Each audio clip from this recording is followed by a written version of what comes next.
যে মানুষটা তোমার মনটাকে ভেঙে চুরে চুরমার করে দিয়ে চলে গেছে, তোমার কথা একবারও ভাবেনি তুমি আদৌ তাকে ছেড়ে কিভাবে থাকবে বা কিভাবে আছো, সে একবারও চিন্তাও করেনি। সে তোমাকে ছেড়ে দিয়ে, তোমাকে একা করে দিয়ে পুরোপুরিভাবে চলে গেছে। তো এখানে দেখতে পাচ্ছি যে সেও কিন্তু আজকে তার কর্মফলটা ভোগ করছে।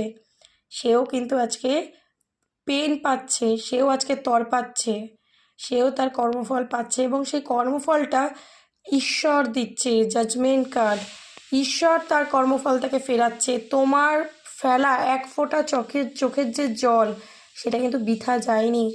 হ্যাঁ, ঈশ্বর তোমাকে অপেক্ষা করিয়েছে, ঈশ্বর তোমার ধৈর্য পরীক্ষা নিয়েছে, এটা ঠিক, কিন্তু বৃথা যেতে দেয়নি।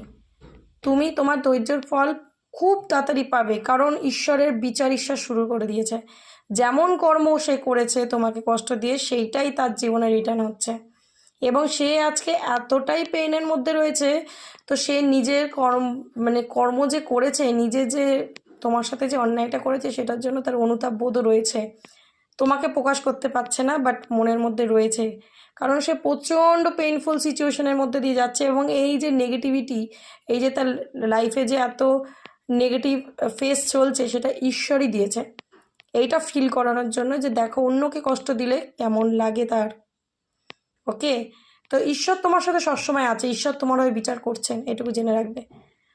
তো একদমই ঈশ্বরের উপর ভরসা হারিও না। Okay, so claim this energy and thank you so much. God bless you.